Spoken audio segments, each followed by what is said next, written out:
ready to feel the power. That's Colin, Crandall, myself, Adam Roorda. We're bringing you another episode of MMA Power Hour, and yeah, pretty excited. Absolutely can't wait to jump into this show and provide you guys with some great entertainment and information. Have a good chat here.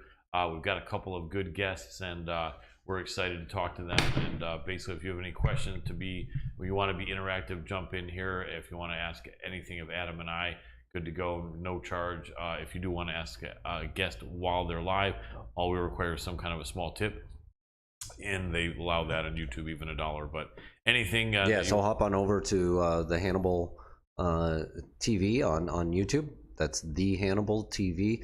And also Great North Wrestling is a good one to look up for reference, just so you don't get caught up in the other Hannibal. Yes, absolutely. Great North Wrestling, aka or / the Hannibal TV. That's the channel. And if you are on the Hannibal TV, make sure to hit us up on our social media. It goes across the top quite a bit. Our website's not up currently. We will bring that back to life. It is at MMA Power Hour. Yeah, guys, we love y'all. I want to remind everybody that all these episodes right now are being brought to you by Lith Token and CrossTrainedMMAfighter.com. As you see Colin's apparel there that he's wearing, Cross-Trained MMA Fighter has some great t-shirts for sale. I'm not sure what's in stock right now, but Colin, you can let people know. Thank you. We've got like 8 left. Oh, wow. Maybe like 1 large, or I think maybe 2 larges, about like 5 mediums, and like 1 or 2 small. Hit us up. I'm running a special, and these are top quality shirts with all the different ink colors. You got the warrior symbol in the Chinese lettering, and then you've got different colors in the front and the back and that filigree, whatever the hell that is. So it's not inexpensive at all. And with the 30 single comb cotton, I'm willing to put them out there and just blow out the rest for like virtually no profit. As you guys might know, when you run less than like 500 t-shirts, you're not getting them for $4 or $7 or even like $8. So they're definitely a lot more than that. And I think I ran like 100 or 200 and sold a lot of them over the last couple of years. But love to get rid of the rest and get a cross-trained MMA fighter shirt on one. Goes to support everything that we're doing here, guys. It may seem like a small amount, but it's a huge amount to us. It really helps keep things going. Absolutely. So definitely do that. Check that out, CrossTrainedMMAfighter.com. Hit up Colin for sizes, and then definitely also hit up Lith Token at lithtoken.io. Make sure to follow on Telegram, add Lith Token. I am actually the blockchain architect over there. I do nerd out, so everybody that tried to make fun of me within the last year and a half for being a nerd in the comments, I'm proud of being a nerd. So yeah, thank you for that. Absolutely. We are doing some cool things over there. We are making physical NFTs a reality, and we're actually doing it the right way with a full-fledged non-fungible token protocol for the physical aspect as well. First of its kind. Really cool stuff. But also tied in with the sustainability and ethics side of things, and trying to take I'm going to go ahead and say it. We're trying to take a progressive idea and provide a capitalist solution to it without having to go progressive with it. So making both the left and right put their money where their mouth is and doing the right thing. That's really what it boils down to. So, Colin, we've got a couple awesome guests here tonight. The first one was one of our first guests. I think it was number 4 that we ever had. Really? Something like that. He was. Yeah. I know, because I see communications between us and him in 2017. I didn't know it was early 17. I think he. It was. He was in that first group. Colin. Yeah, he might have been like 6th or 7th guest we ever had, something like that. Yeah, something like that. He was on one of the He was on one of the. I think Frank Shamrock, and because we brought him on a second time. Yeah. And we had Fabiano again, and somebody else. It was it was like 5 or 6 hour episode that Bert was on. Okay, nice. Yes, and that one I remember had Chris Brown at the end, our good friend Chris Brown, that we've had on many times. I think he was the last guest. And yeah, that was a great show. So many great guests on that. We might have had Kung Lee on that show also. I got to give him a call if he's available. Love to talk to him. It's been a long while. Right? Oh man, we've had enough seasons here to call it amazing. Yes. Guys, and we definitely need some support and love shown with shares, comments, If you want to throw any donations our way, we definitely appreciate it over there on the Hannibal TV. Good way to throw tips at us and support the Hannibal TV at the same time. Absolutely. So do that, and we'll be forever grateful. Yes, we do have to keep the show going, guys. We come out of pocket for this every week, and donations always help. You can also hit us up with messages. I do accept Lyft token, actually. If you buy and send it to me, I can send you my wallet address for you to send it to. Love everybody out there, and beware of scammers offering Lyft token, by the way. We do not give stuff away unless it's through an official exchange. Right. And yeah, we'll never be doing these giveaways. Yeah, there are people pretending to be us. Yeah, someone actually, and it's weird because I thought in the middle of the night Adam was up posting stuff, which he usually may be up late, but he's not posting stuff, and it was a Lyft token talking about some rewards, and then it had a picture that's on my my profile with me in a Hawaiian shirt giving the thumbs up and smiling. And when I thought that Adam did it, I'm like, that's interesting. I would have thought Adam would say, hey, Colin, you know, could we use your picture to promote Lyft token, which I don't think he would do because they've got other people there that are involved. I'm not directly involved. And then it turns out it wasn't him. It was some scumbag scammer who literally is trying to rip off people, use the Lyft token name without permission, and throw my picture up there, you know, with the thumbs up. So that sucked. But yeah, don't be well, don't be surprised. In the crypto world, a lot of people try scams like that all the time. I have people pretending to be me. Man, I need to have a blue check mark now, guys. You know, when that happens, watch what happens here with MMA Power Hour. It is going to happen with these scammers trying to do stuff. So without a doubt. And I want to say hi to some of the guys that jumped in there. We got Facebook user. You know, funny thing is, it says Facebook user up here, but then I think it'll show it if we look later. I'm pretty sure that's either Mark or Leader Fame. Possibly so, yeah. But yeah, Feel the Power, thank you. And then we want to thank also what's the first one? Wrestling and MMA is all about money. LOL, nothing is free. That's absolutely right. Yeah. You know, and you know, it's definitely costing us a ton of money to put this on for everybody. And you know, again, we appreciate tips and donations. So absolutely, your feel support, free to shoot them our way. Without a doubt, we'd be very grateful. So we are still about 3 minutes away from our first cast call time. We're right about 2 minutes. Yeah, we're right about there. Yeah. So we could, no, you don't want to be early though. That's the one thing I think in life. It's better. Which is worse? Quick question, actually. Yeah. We have about 1.5 minutes now. So, are you ready to see this mutual farewell at the end of the fight between Cowboy and Lazan? Wow, I had not even been aware that fight was rescheduled for tonight. Not tonight, for Saturday, for this weekend's fight. So yeah, I really hope so. Because I think honestly, I really kind of feel that what Dana has told them probably is, doesn't matter win or lose, you guys are both not fighting anymore in the UFC. I really have a feeling. I brought it up a while ago, and I think yeah. You've probably thought on it and been like, actually, that makes sense to do this fight, and then turn around and have them both retire in the cage afterward. Yeah, and that'll be a huge bump in just everything for UFC right now. So I think between those two legends, just kind of going. Yeah, riding off into the sunset. The sunset. The Cowboy and the East Coast Jiu-Jitsu badass. Right. Yeah, without a doubt. I am ready to see that. They're both amazing. I hope they show some great technique and they can reach back into their younger days and have moments of amazing shine and crisp, you know, punching and grappling and then I hope no one gets hurt bad. I hope both do well, and then riding off to the sunset. God bless them, and they were both amazing. But yeah, those of you tuning in right now, let us know your thoughts. If you think they're gonna go ahead and do a farewell for both of them, they're on the co-main event. I think they will. And if so, I don't think it will ever have been done before. I don't remember both fighters ever in a UFC fight taking their gloves off and saying, because the winner never tends to want to do that. But I think this could be the case. It should be historic, and this would be a legendary, very memorable night. And so, yeah. I think we're seeing a tee up for that 100%. I think it could be, yeah. All right, Colin. Well, actually, we are ready here. So I'm going to go ahead and give our first guest a call. We can go into that Skype dance of ours. Awesome. I'll wait for the music this time. Skype dance.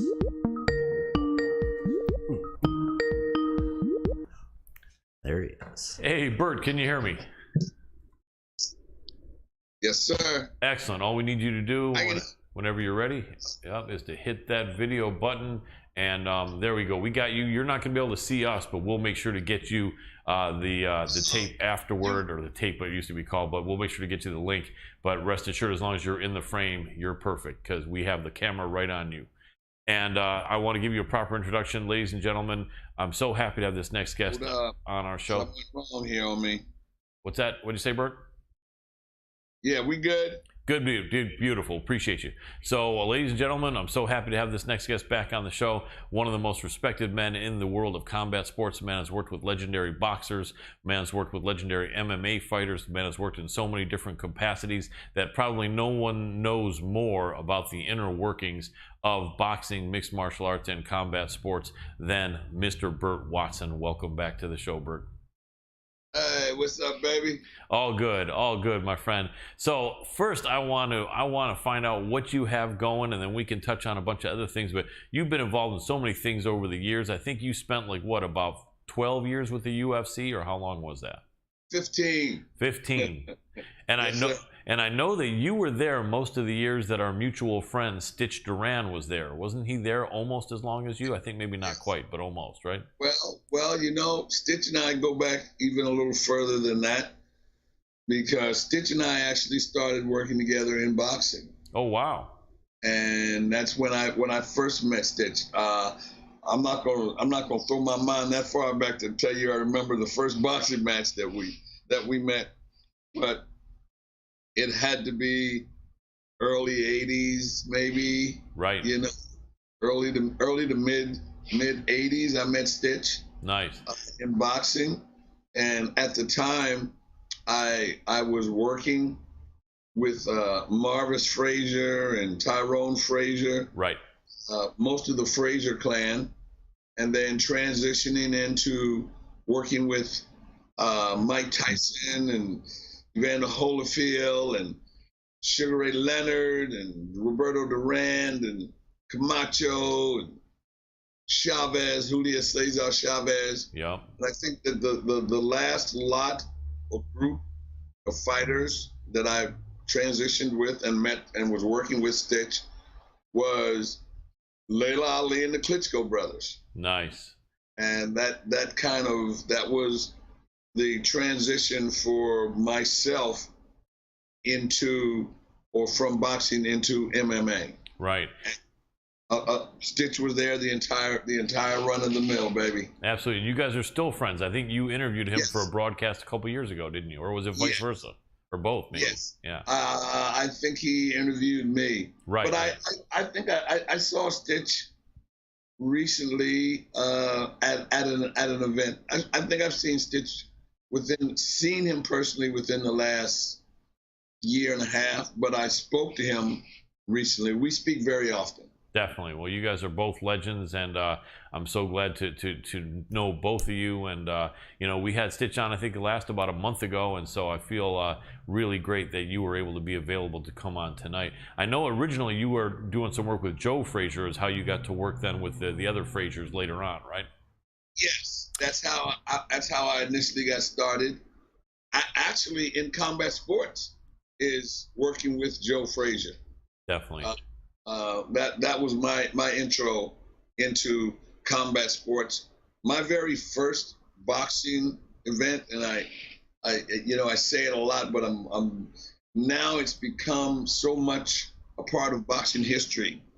But my first was March 8th, 1971. And that was Joe Frazier, Muhammad Ali. Wow. And that was their first fight. That was number one. Ali Frazier won, right? That was my first.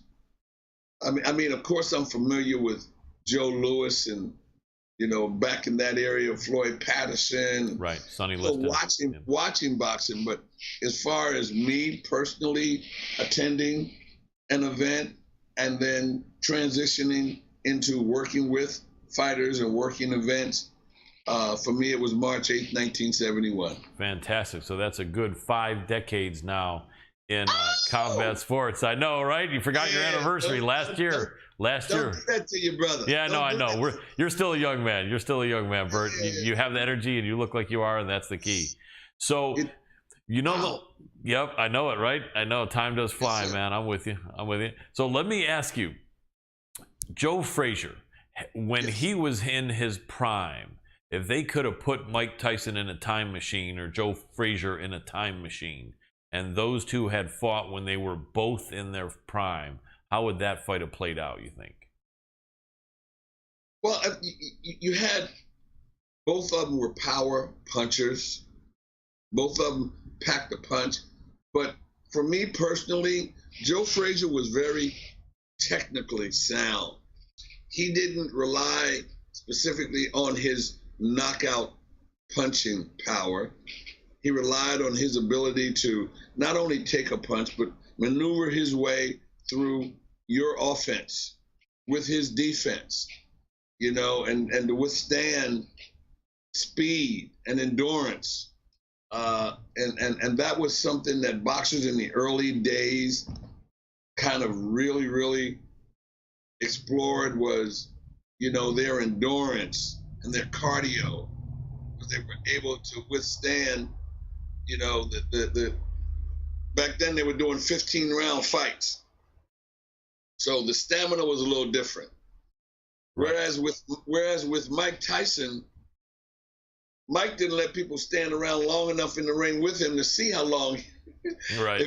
if he could do 15 rounds or I don't remember Mike Tyson doing 10 or 12 rounds. Very I'm rarely. sure, Very rare. I'm sure he probably did, but I don't particularly remember. It was very rare.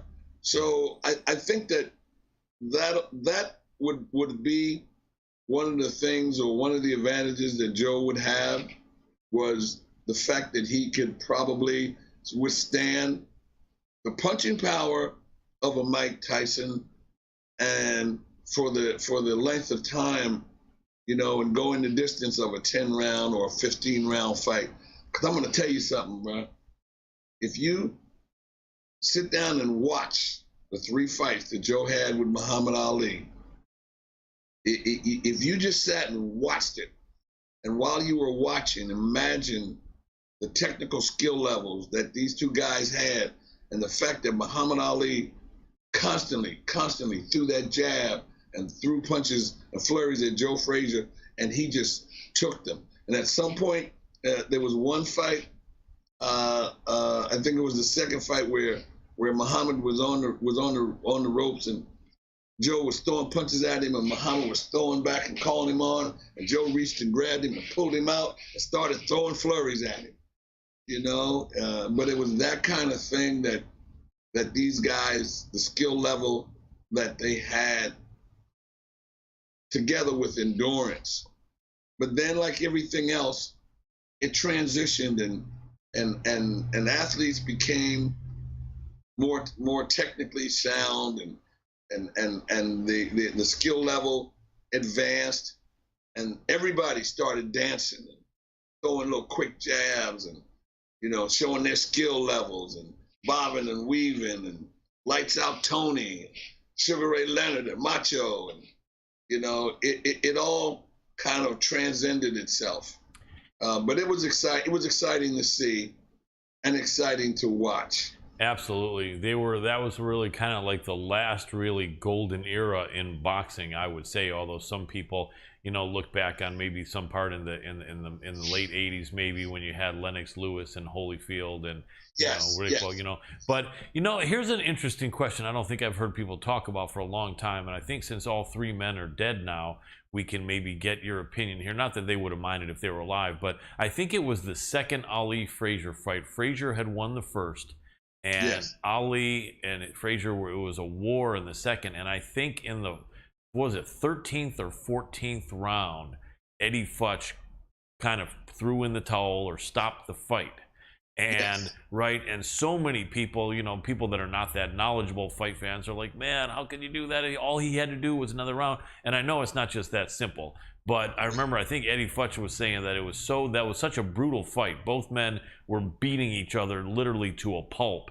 And I think Eddie Futch felt that if this had gone on a minute more, that who knows what kind of permanent damage Joe Frazier would have had. Are you in 100% agreement with that, or do you feel, looking back on it, maybe they could have let Joe go and maybe he could have come out with a win and that fighter at least gone the distance. You know, most trainers and trainers and most of the guys that cornermen that work with fighters, they know, after working with the fighter a while, they know the amount of punishment that their fighter can endure and that their fighter can take and should take. And they also know that fighters are the last person to say, I've had enough. Right. And the last person to say, I'm hurt and I can't or I shouldn't go any further. You know, but it's to the job of the corner men and the trainers to know when his fighter has had enough, or when he's taken enough punishment, or when he feels that the gas tank just isn't there and he's going on sheer will. And when they do that, that's when it gets dangerous. That's when somebody can get hurt. And I can tell you, you know, it only takes one punch when a body is so exhausted to take you to another level medically. Yeah. It only takes one punch or one push or one elbow or one kick to the head when a body is so exhausted that it can't defend itself. And, you know, most athletes in combat sports don't exactly know when it's time to, you know, they know when the bell rings, and when they hear that bell, they know that they got a minute to rest. But beyond that, they have no idea when it's time for them to pull it back a little, or they've taken too much punishment. And Eddie Futch, if you look back at that fight and you look at Joe Frazier's face, you can see the amount of punishment that he was taking or had taken. And if they had let that fight go another 5 rounds, Joe would have gone until he probably exhausted himself out. Yeah.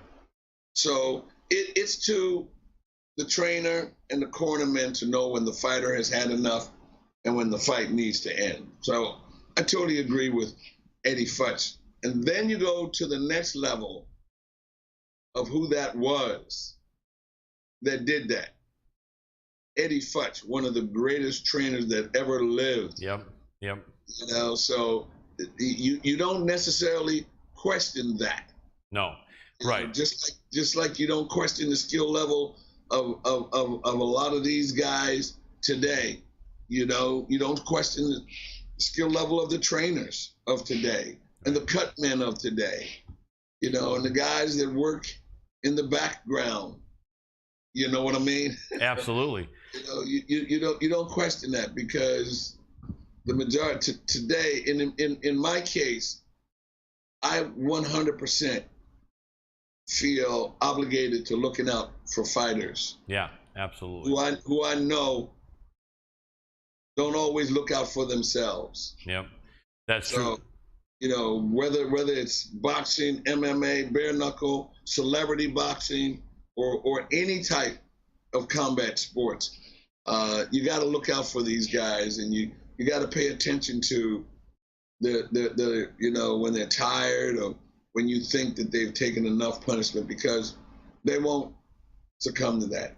And they won't listen to it. Trust me. Yeah, absolutely. They're brave warriors, and they have to have someone looking out for them, because they're just never going to quit. No, I agree. I think that's what they do. That's what they do. That's right. You know? That's their life.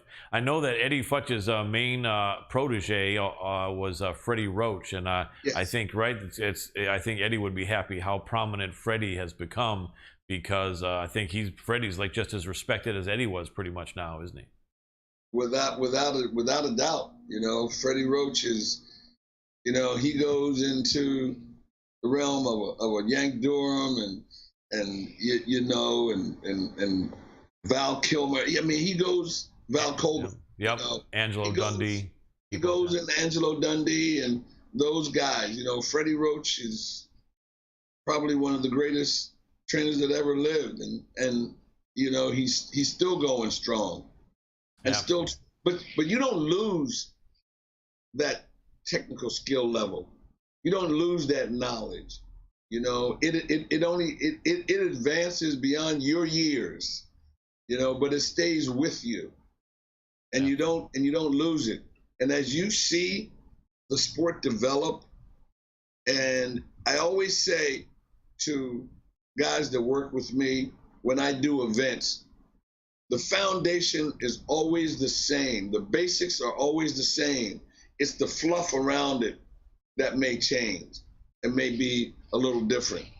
You know, when you coordinate an event, you coordinate an event. Everything is done on a timely basis. Everything is organized. Everything's coordinated. Everything is structured, you know, and you got to do the same. Everybody has to be in a certain place at a certain time, and regardless of what the event may be, whether it's boxing or a playwright or whatever, it's all coordinated. So Absolutely. the basics are always the same. It's just the fluff around it that's different. Absolutely. Very well stated. Another throwback boxing question real quick. As we know, in MMA, there's not as much money in it as boxing, and MMA, the way MMA is set up with the promoter also being the sanctioning body, fighters can't avoid each other for years. That's one of the things that I think the MMA community, those of us who also love boxing, like better about MMA, is if you're the champion or you're the #1 contender. Right. Now, obviously, boxing can point out, yeah, but the Bellator champion is not going to fight the UFC champion, and the UFC champion is not going to fight the PFL champion, and the PFL champion is not going to fight one championship. I get that, but at least but at least within the organizations, we don't have fights go by for years without happening. And in boxing, we still do, unfortunately. No disrespect to boxing, but one of the fights that so many of us wanted to see happen was Mike Tyson against the returning George Foreman. And I know when George came back, he was about 38 or 39, I think. And nowadays, that's not that old. Back in those days, it was considered kind of crazy old. Nowadays, we see with a new better nutrition and medicine, 38, 39 guys, they can still be on top. But nevertheless, George was still looking good. Mike was killing it. That fight didn't happen. Who's to say who? George is a very humble man. He says, "Now I didn't want any part of Mike Tyson." I haven't heard I haven't heard Mike's opinion on that. Mike probably would have been down for that fight. What would have been the result? And did that fight? Did you ever hear anything? Did that fight ever come close to happening? Answer that first. Did that fight ever come close, or was it never even close?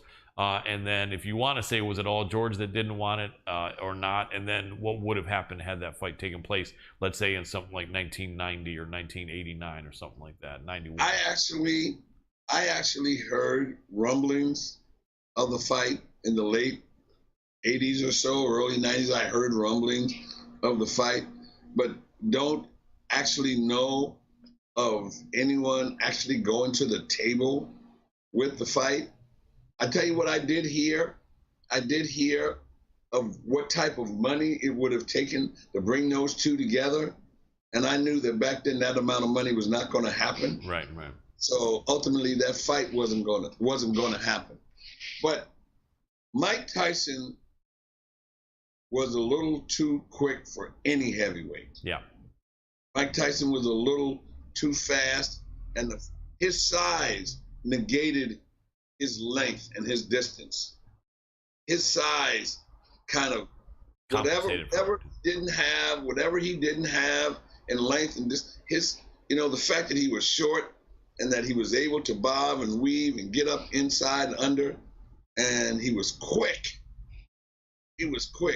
So and George relied a lot on his power and his ability to push you around the ring. And I don't honestly think that would have worked very well with the skill level of a Mike Tyson. Gotcha. I think Mike was a little too quick, but the money from what I know, right? And don't quote me actually on that, but everything I ever heard about it, you know, the money was so out of whack that it wasn't even close. Would have never. Yeah. Second question to coattail on that. What if it had been a time machine again and we had a 25-year-old George Foreman against Mike Tyson?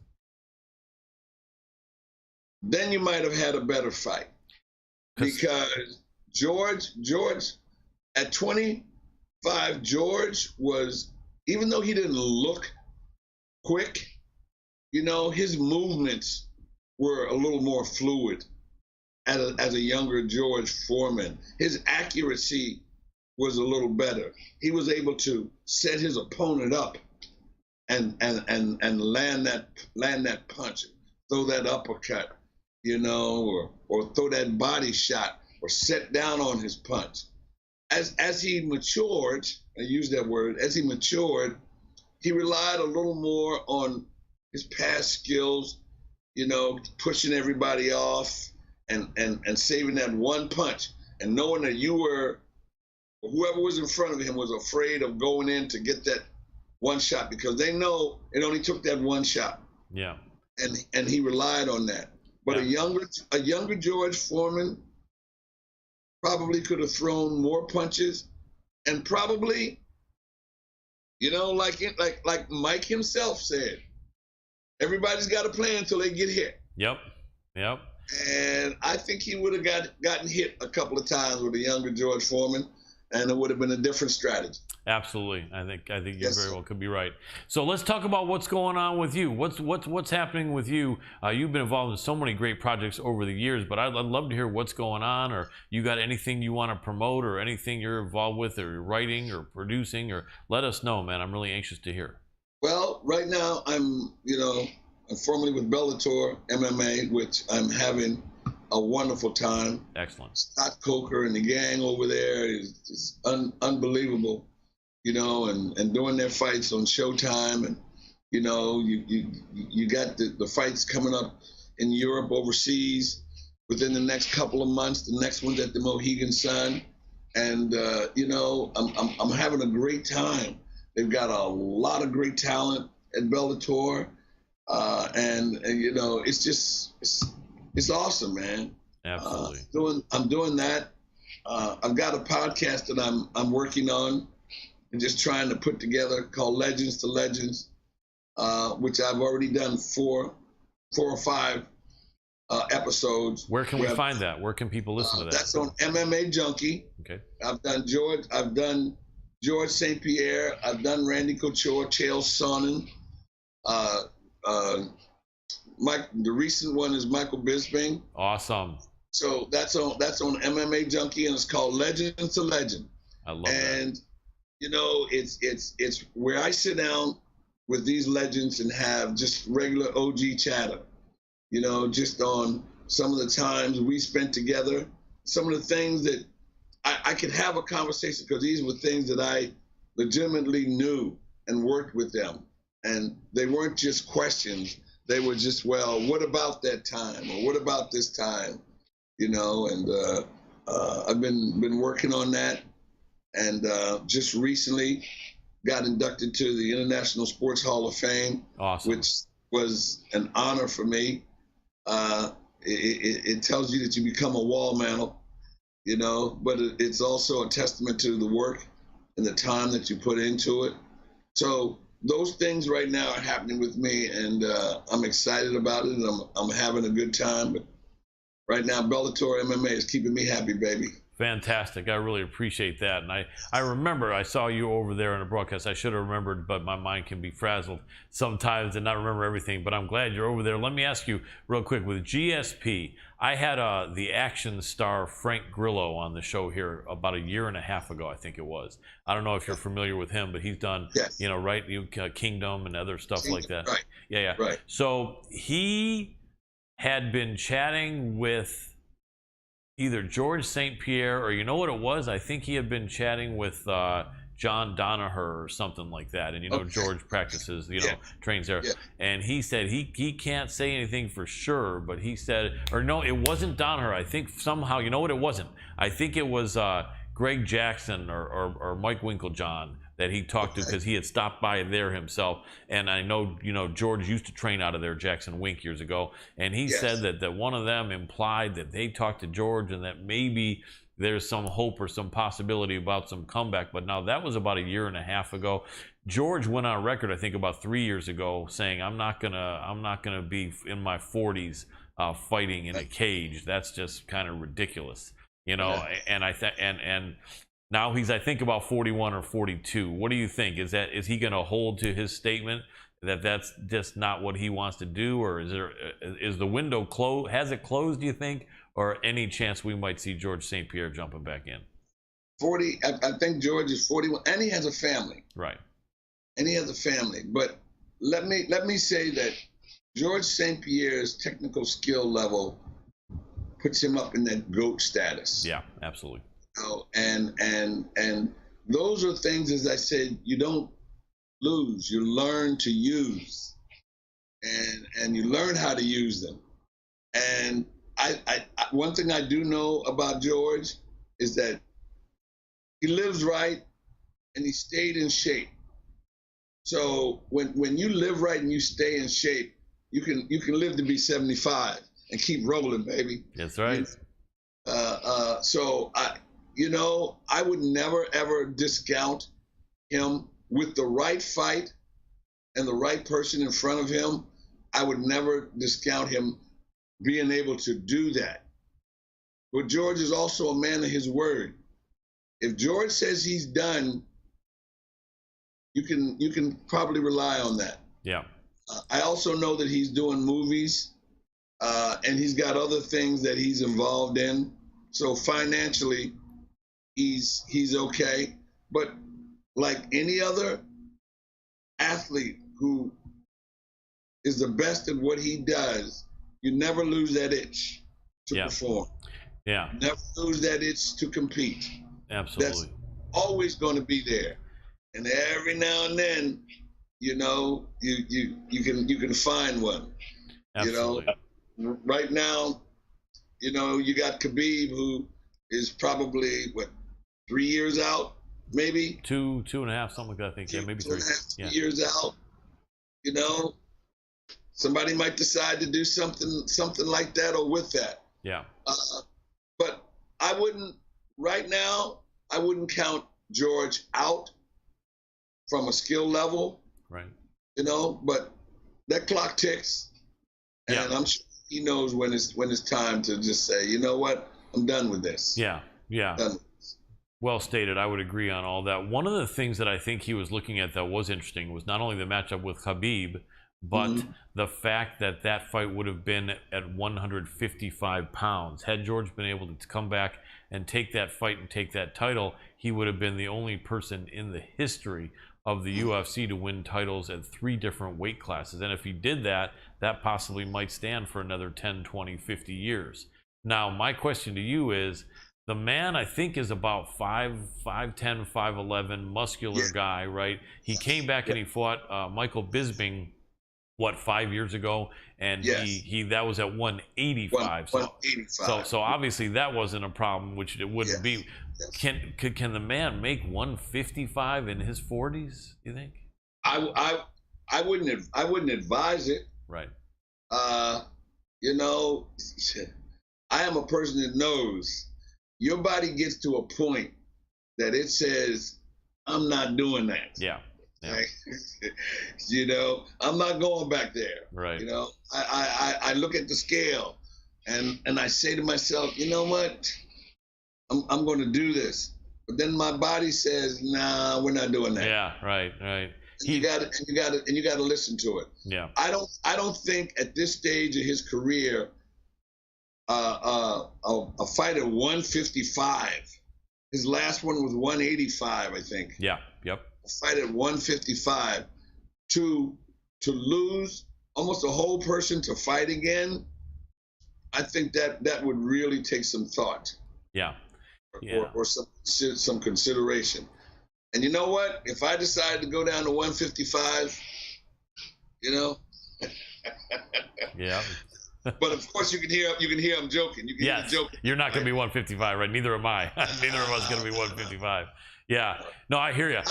I would definitely, if I had to say anything that I would say, I don't think that could happen or would happen or should happen. I think a fight at 155 right now might not be a great idea. Yeah.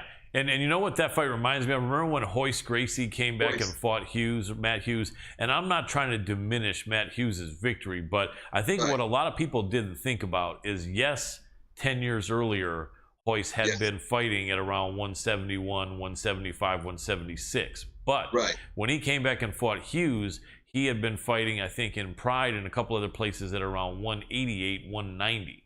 And he was then, I think, in his late 30s. And so when that fight was announced, I said to myself, I said, okay, well, this is going to be some kind of a catch weight, because Matt Hughes is a thick, strong man who had fought at catch weights before. And I thought they're going to make this at 180, 185. This is going to be real interesting. But when they made it at 170, that this was going to be, I think, a title fight, or even if not a title fight, it was 170 even. I just had a feeling, because Hoist didn't grow up in the American wrestling, collegiate wrestling atmosphere. Hoist Gracie is not an expert on cutting weight. I don't think Hoist Gracie cut weight for any fight except for that fight, right? But if you remember, think about it now. Because you were there, I know. Yeah. Hoist Gracie started his career fighting people 3 times his weight. That's true too. That is true. I exaggerate a little bit. Well, yeah, double or 100 pounds ever. Yeah. But he started his career fighting people almost twice his weight. Yeah. So, and he did that for quite a long time, and was very successful, and won at that level. You know, at UFC 1 or whatever he started. So he actually fought that way through his career. So now to get to a point where when he fought Matt Hughes, in my mind, it was, you know, he was basically fighting at a weight maybe he should have always been, which at this point, sometimes it's like driving a car. Right. So if you don't put it in the right gear, I don't care how fast you go, it's going to jerk. It's not going to move on you. Yes. You know, and Hoist Gracie finally put it in gear, and you know, he stopped fighting guys twice his weight, and not only that, but his technical skill level was off the chart. You know, and you can never get around that. You know, I don't remember or recall the fight, but I think it was Matt Hughes, and I remember when he had him in an arm bar. Mm-hmm. And I saw the look on Hoist's face where he just relaxed his body and rotated out of it. Wow, right. Yep. Which was the most amazing thing I think I can ever remember seeing. Yeah, just great technique. And it told me that was a guy you would never question his skill or techniques. Yeah, but he did look weak at that weight. You got to admit, he did look kind of skinny and gaunt there. You know. Yeah. But you know what? Yes, he did. But who doesn't? That's true. That's true. That's true. Okay. When these guys cut, I have yet to see a guy get on a scale to cut weight that wasn't mad, pissed off, and looked like he hadn't eaten in 30 days. Yeah, yeah, it's true. And in my career, right? Okay, right. But I'll back up. In my MMA career, in boxing it was a little different. Yeah. Because in boxing, if a guy 3 weeks or 5 weeks out or 4 weeks had 5 pounds to go, something was wrong. Yeah. In MMA, I got to MMA and guys lost 15, 20 pounds in a week. Yeah. Yep. Which for me, that was totally unbelievable. Yeah. So in boxing, when it came time for weigh-ins, the guys didn't look like that. But when I got to MMA, and these guys started cutting weight, and I started to see how they were looking when they came for weigh-in, everybody was gaunt, you know, and looked like they had lost 30 pounds. I'm like, holy mackerel. Yeah. And then fight night, it was right. Yeah. It's amazing, you know, what they can do, especially, you know, people that learned it when they're young or that are wrestling when they're young. They just got it down. Like I remember a buddy, one of my jiu-jitsu training brothers who had wrestled in high school. told me that he said he was competing at like, and I don't know all the collegiate or high school wrestling divisions, so forgive me if I'm wrong on this, but I think he said he was competing at something like 154, and then his coach asked him, hey, can you next week be 146? And then he said, yeah. And then 3 days into it, his coach said, how's it going? He said, good. I'm down to about 149. And they said, can you be 137? And he's like, well, I guess so. I'm like, are you kidding me? You're going to be, but the wrestlers, and my producer, Dr. Roorda, wrestled in school in Iowa. So he probably knows about that. And but man, the pain that these guys can deal with and what they can do to get rid of that water is amazing, isn't it? I won't mention any names. Yeah. Out of respect. But I think the most I've seen is 26 pounds in a week. Wow. And I won't mention the name. Right. Well, 24 and a half it was. Oh, wow. And when I say a week, literally, if fights a Saturday, fighters come in on that Monday or that Tuesday. And it depends on where they're coming from. If they're coming from out of the country, they may come in on that Sunday to give a couple days of ground time. Yeah. But if not, the fight Saturday, they're coming on Monday. I've seen as much as 24 and a half. Crazy.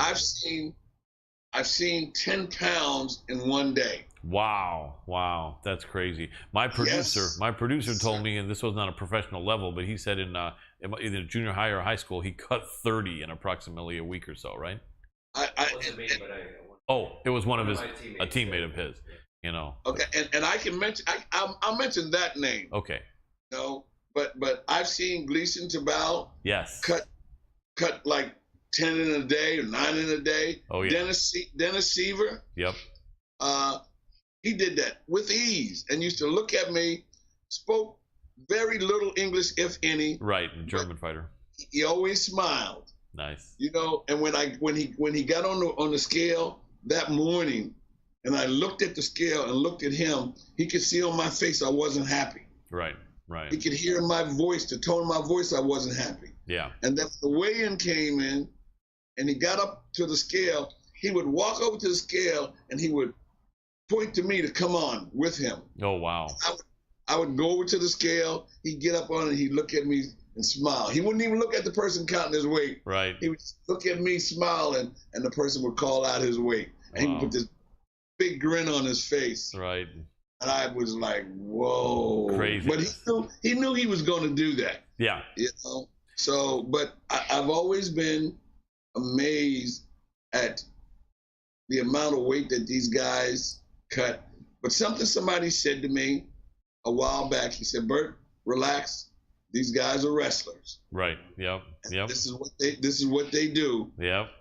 I had to learn that, and I had to understand it. It took a long time to adjust to it. I never understood it, but I had to adjust to it because it was the way of what it was. Yeah. Chuck Liddell would come in the day of the weigh-in needing to lose a nice hefty little sum. Yep, chunk of weight. And what I did was I would always weigh-in day. I always made the scale available for everybody at 8 o'clock in the morning, from 8 to 10 or 9 to 11, to not only check weight but also to fit their gloves. And that was a part of what I did and a part of my routine. Chuck Liddell would come in and catch me setting the scale up at 7:30, I'm sorry, and he would get on it, and he would get off that scale and put on his sweats and his warm-up suits or whatever, and he would run the building until weigh-in time. Wow. And he came in for weigh-in, boom. Always on it. And he was always on. Absolutely. Absolutely. Always. I think in my career, I can count the guys and on 2.5 hands, guys that didn't make weight. And that's a 15-year career. Yeah. Yeah. Guys that didn't make weight. Very rare, very rare. Yeah.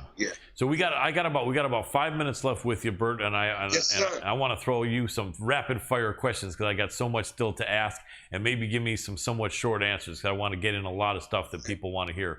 Okay, first I'm going to say, with Gleison Tebow, he was amazing. For people that don't remember that name, and if you were a fan of Khabib Nurmagomedov, go look at that fight. That was probably the fight that was the closest to being a question mark who won that fight. I remember watching that as it happened, and I liked Tebow, and hadn't even heard of Khabib, and I'm like, all right, I'm gonna cheer for Tebow, and I kind of felt that Tebow won. It was real close, but one thing I remember with Tebow being as big and strong and muscular a lightweight that anyone's ever seen. I think he walked around at 195 or 200 and fought at 155.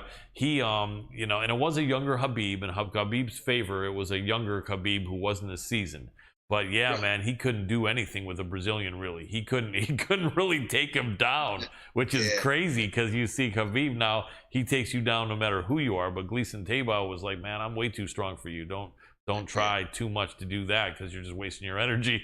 And Khabib was like, okay, I guess, Gleison was a whole different animal, man. Yeah, he was. And still today going strong. Yeah. Yeah, absolutely. So let me see another one. Over in Bellator, there are several UFC fighters, or a few at least, that I think were in the UFC back when you were there. I think Czech Congo is one of them. Who else are you seeing in Bellator that you knew back when you were in the UFC?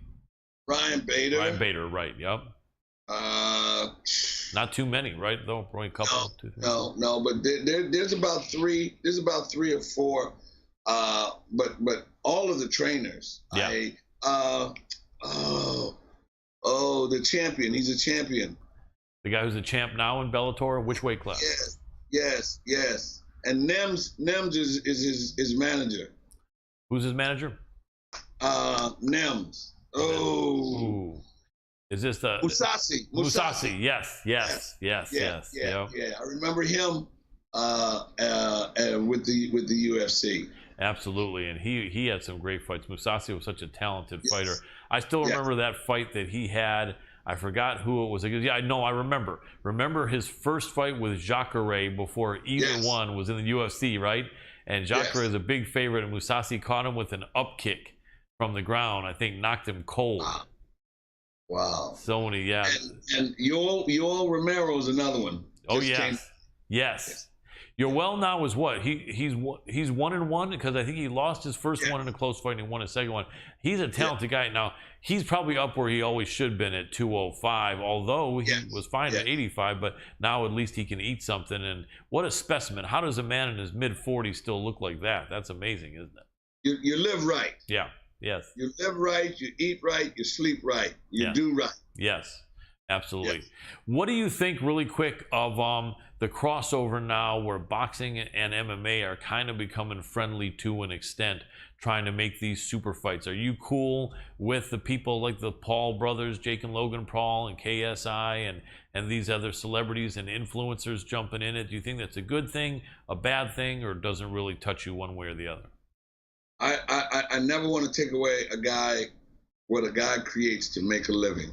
Right. I always think that it's always good for any sport when somebody can come in and create a different way to make a living, but at the same time keep it at a high level. I'm always for that. But I've never been one for, the time when say McGregor fought Mayweather, right, and then they went back to Prospective Sports. As I've never been one for that. Right. For that, but the Paul brothers and people like that, I'm 100%. But stay where you've made your name and your living. Right. Stay in your lane. Are you cool with bare knuckles boxing, or what's your thought about that? I am. You're talking to a person that's seeing gloves at 24 ounces, 22 ounces, 8 ounce, 10 ounce, and 4 ounce. Mm-hmm. So what's the difference between a 4 ounce glove, hand wraps, and going at it? Absolutely. I thought 4-ounce gloves was bare knuckle to me. Right. So it was like, wow, what are they going to do with this little thing? Right. Absolutely.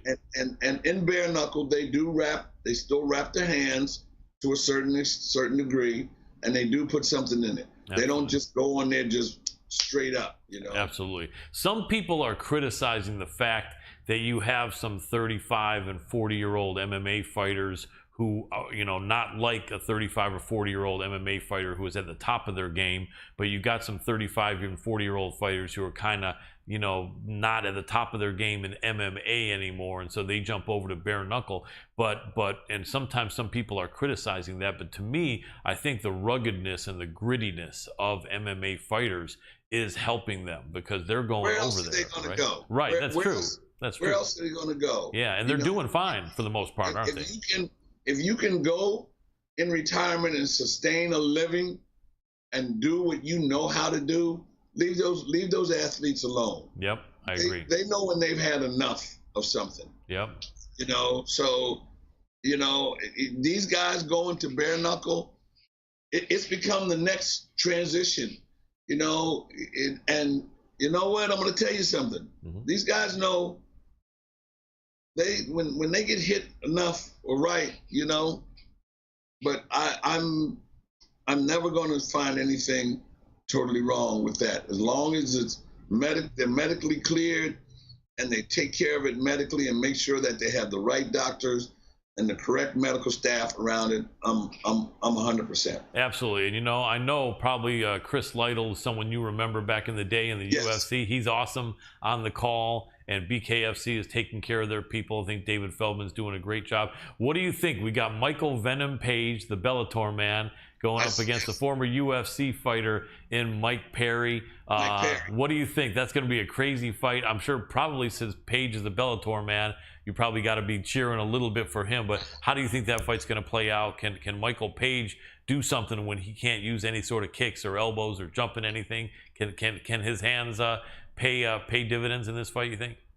You know, these guys learned to fight before they could use ground game and other stuff like that. Yep. In order to get into a ground game, you had to have been out in that street fighting somebody somewhere. Okay, so it's a thing where these guys, it's what they do all their lives. They're used to doing it, and Michael Perry and these guys, they're still at a high level. Yeah. You know, so I'm 100% for it, and I think it's going to be a great fight. Absolutely. I mean, MVP is such a character, and so is Mike Perry. Say it again. I didn't hear that. I said, yeah, he's a character. He is, and it's funny because you've got to be a character when I find you a character. Okay? Yeah, oh yeah, absolutely, because you've known a ton of characters, that is for sure. But yeah, I can't wait to see how they clash, because it's funny, you got the white guy who's almost like the street ghetto guy in this one, and then the black guy is the polished, cocky Englishman. You know, it's just a great blend. I think it's a great a matchup. Should be a lot of fun, huh? Yeah, it's going to be a great fight. Absolutely.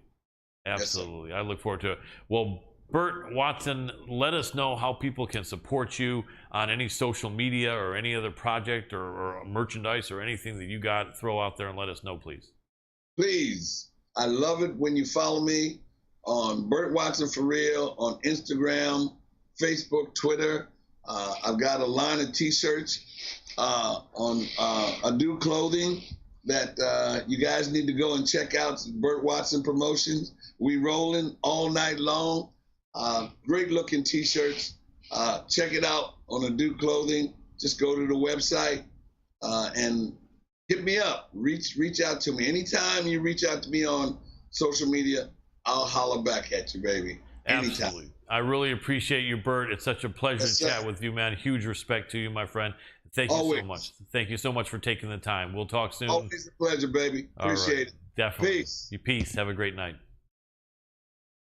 Awesome. Burt Watson, so much respect for him. 75. He gave away that he was 75 years old. Wow, he's looking nice and young. Isn't he, man? The energy he has from that positive attitude and it just, God bless him, man. He's a great guy. I'm hoping I can start getting my youth back and start looking like a lot of these guys. I hope so. I quit smoking. I'm vaping now, but I'm going to quit doing that too over some time. And there you go. You can do it. You can do it. State of mind and taking good care of your health. Are we going straight in the Rod here? Yep.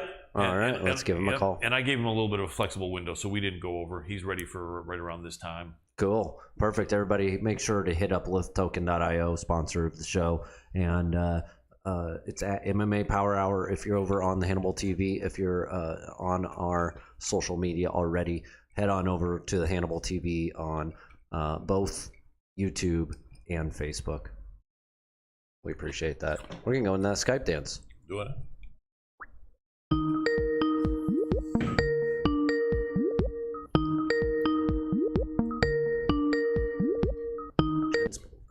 That's it.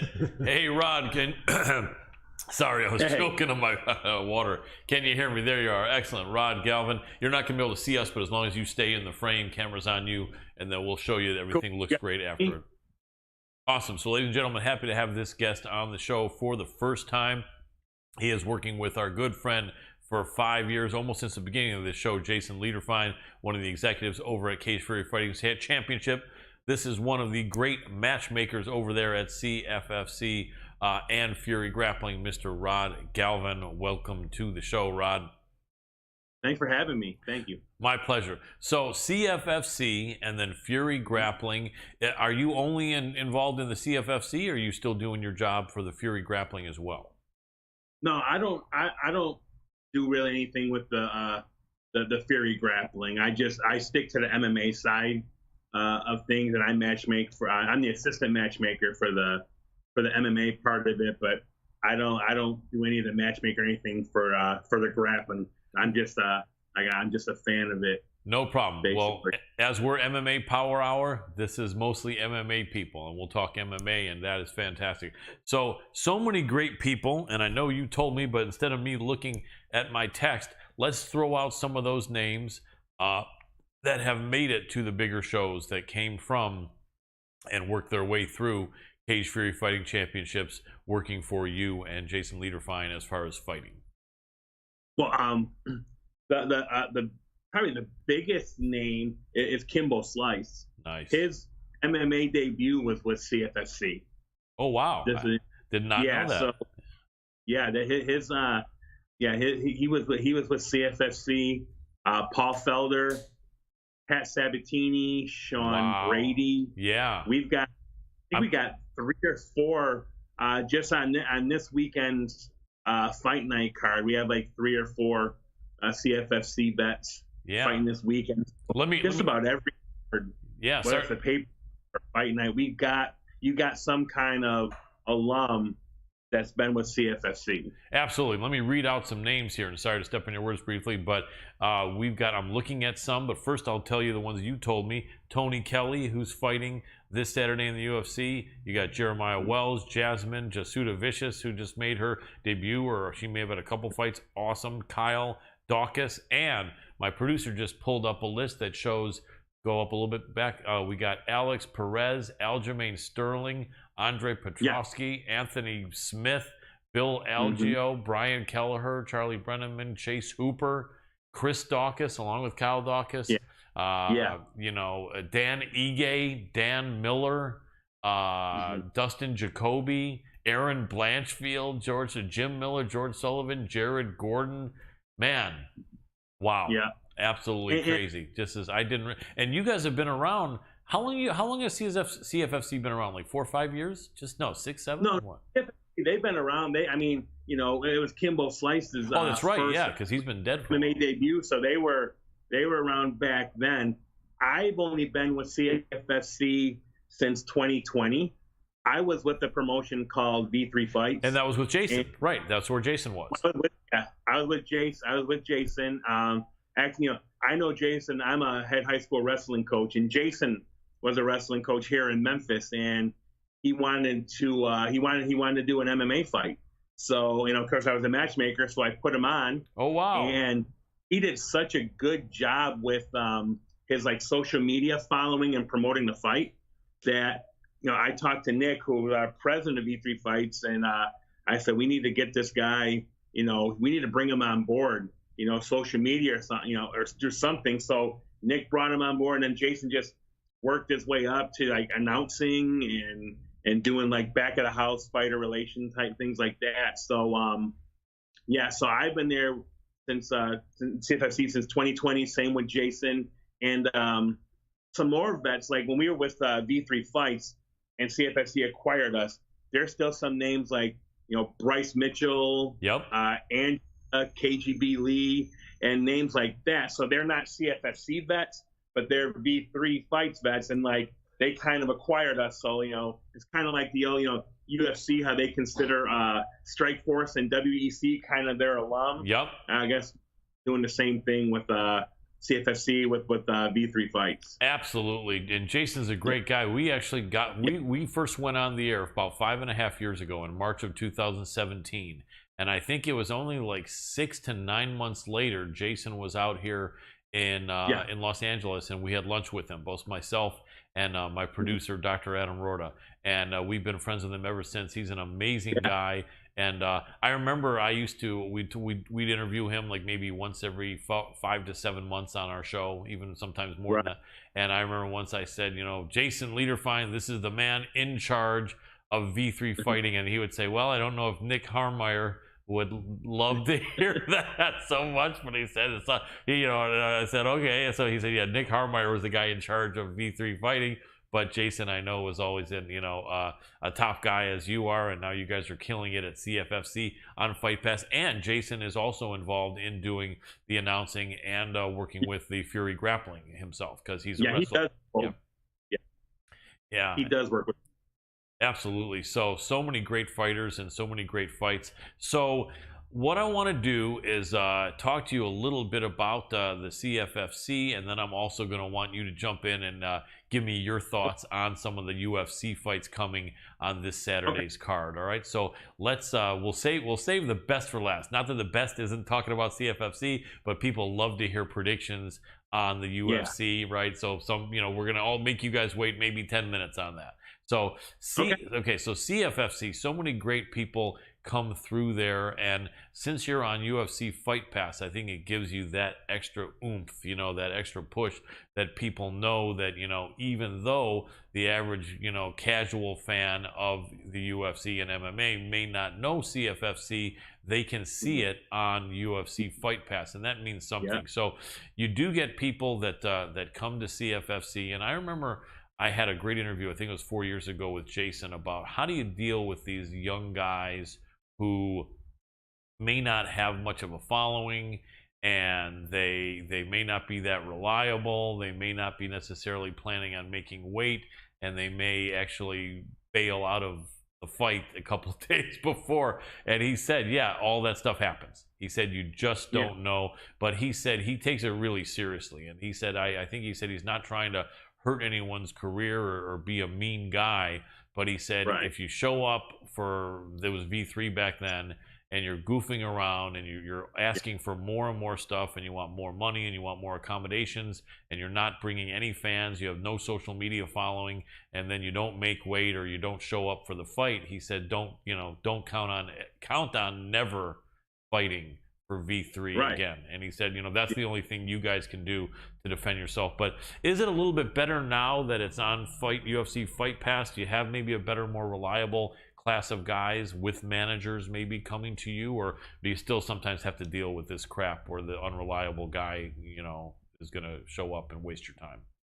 You still, I think even at the highest level, UFC, Dana White says, he said, I wake up every morning, I just know bad shit's gonna happen. So it happens at the highest level, but it does happen a lot less because these guys are more professional. They have a manager. They they take it more seriously because they may fight in front of like 1,000 people, but they got millions of eyes watching them, worldwide, because we're on Fight Pass. And some of those eyes are really important ones, because I remember my very first event with CFFC in 2020, the very first event, it was during the pandemic.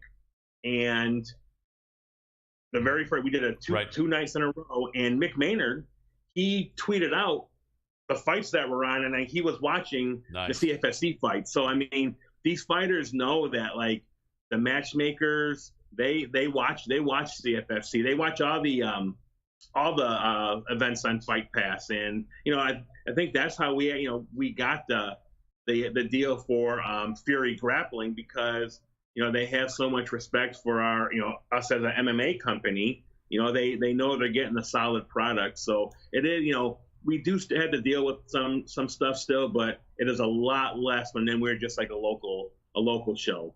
Being a regional show helps a lot. Absolutely. So you guys have, I think, the same weight classes as all MMA organizations. I know I've spoken with Jason about this, and I think the last time was I think we had Jason on the show a few months ago, but I don't know if I asked him about this, but I know years back I did. I'm one of the guys that's so anxious to see some of these additional weight classes. I just had the fighting legendary combat sports professional Burt Watson. I don't know if you remember, he used to be at the UFC. Yeah. They call him we worked with him at Alliance. Nice. When we were all, and that's how we know the CFFC guys, and Burt was with Alliance, so I know Burt. Awesome, that's right, and he's a fantastic guy. I wanted to ask him this, but we ran out of time, and I didn't want to hold you up. God, maybe I'll ask him his opinion off the air, and then I can let people know. But here's what I'm thinking. We were talking about weight cutting. MMA fighters are cutting a mad amount of weight compared to boxers, and I think a part of it is that there are so many more weight classes in boxing. Like if you're feeling the guys are too big for you, just go down literally like 5 or 7 pounds, and you're in another weight class. And if you feel those guys are too big for you, go down maybe another 5 or 7 pounds. Whereas in MMA, it's just these big gaps. 155 to 170 is huge. 170 to 185 is huge. 185 to 205 is huge. And I remember, I think it was maybe 6 or 7 years ago, and I should check to see what really exactly was said, because I hate not to be able to 100% say with certainty what I'm talking about. But I remember an announcement was made that at least like Nevada Athletic Commission and California and maybe New Jersey, if not, like a general statement was released saying athletic commissions of whichever jurisdiction are okay with the following weight class changes. They're okay if you take out 170 and put in 165 and 175, and then put in 195 and 225. And I thought that, to me, would be perfect. And we've covered several UFC events. We're a member of Credential Media with Bellator, UFC, PFL, and One Championship. And I asked Dana, other than possibly down an atom weight for women, which he said could be possible, the other ones, his answer was, I'm just not interested. And I think I got to ask him about it one other time at a different event, and he said, man, we got we're trying to get people, enough fights in the divisions we have, and it's hard to get everyone that we have signed to fight. And but what's your thought? Because to me, I think it would stop some of the dramatic weight cuts. I think it's more reasonable because men and women, you got all these in-betweeners. I mean, it's great if it's a perfect weight cut for you to be 185 or 205 or 170, but a lot of guys it isn't. They should be 175, 165, 195, or 225. I mean, what's your thought? And I guess it doesn't have to be a blanket yes or no. Maybe you like a couple of those divisions and not others. What do you think? Well, a couple of things. See, I'm a wrestling coach, and nice. We have a thing at the beginning of every season. It's called a hydration test, where the kids they have to be fully hydrated, and they check to make sure they're hydrated. And if they're not hydrated, they can't even take the test, and they have to come back another time and take it. But they'll put you on a scale, and it will measure like your height, your weight, your body fat, and it will tell you how low you can drop safely. So like you can, in November, if you weigh 195 pounds, when you step on the scale at the beginning of the season, they'll say, okay, by the end of the season, if you do everything correctly, you can safely make it to 160 and still be still be safe. Okay. And just about every state is using it for wrestling. I actually wouldn't mind seeing that in MMA. Right. But I believe Habib Nurmagomedov, you know, he has Eagle FC. He has his new promotion.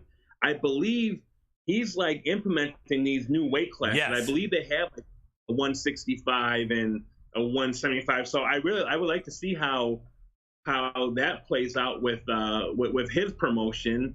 I think if they ever did want to change about it, I think, you know, Habib is, you know, it's a good it's a good way to see how it works because he's actually doing it. Absolutely. And out of those those four changes or additions, taking out 170 and putting in 165, 175, and then putting in 195 and 225, are any of those more appealing to you, or all of them about the same, or what's your thought on all four of those changes?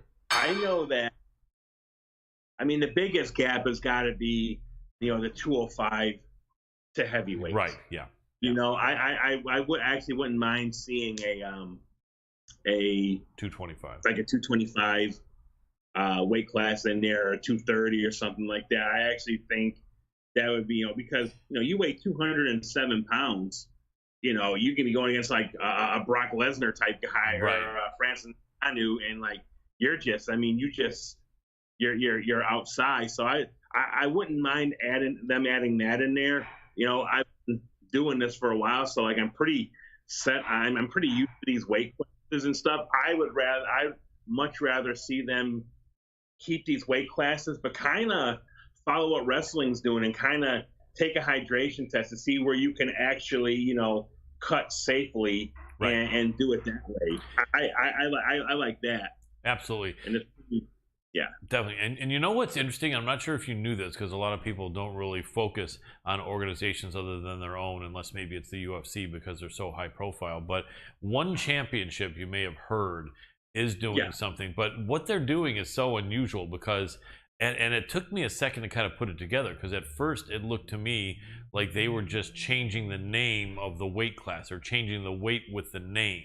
Right, I was thinking, okay, that's all they've done is that is flyweight, is bantamweight, and bantamweight. That's not really it. Here's what it is. Let's look at the lightweight division for UFC, CFFC, Bellator, everyone but One Championship.